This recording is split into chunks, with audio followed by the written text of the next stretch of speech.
আমরা ধারণা করছি ওনার যতদূর সময় স্ট্রোকই হয়েছে।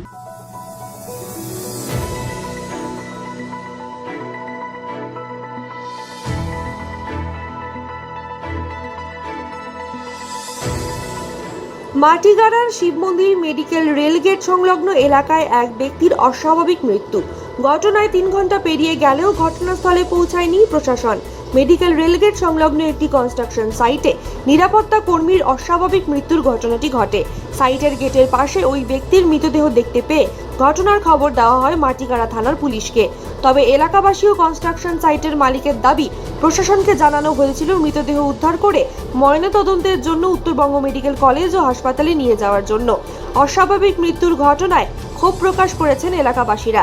কিভাবে প্রশাসন ছাড়া মৃতদেহ উদ্ধার করে নিয়ে যাওয়া হচ্ছে তা নিয়েও ক্ষোভ প্রকাশ করেছেন এলাকাবাসীরা।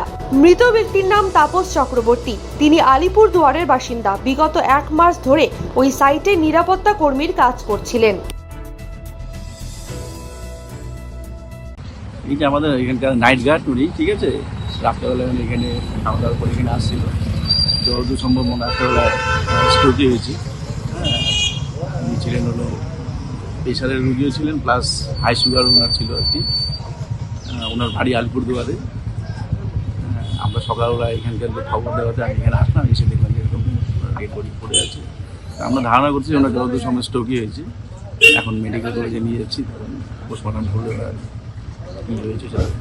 প্রশাসনকে খবর দিয়েছে? পুলিশকে ফোন করে বলা হয়েছে। পুলিশ বলছে এখন ডেড বডিটাকে নিয়ে যেতে। এখন যেহেতু ওদের ইলেকশন ডিউটি কোনো লোক পাঠাতে পারছে না, আমাদের অ্যাম্বুলেন্স করে এটা ইমার্জেন্সিতে নিয়ে গিয়ে এখন পোস্টমর্টম করার জন্য করে। প্রশাসন কি তাহলে ঘটনাস্থলে আসবে না? কি ওখানে স্টাফ নেই বলছে।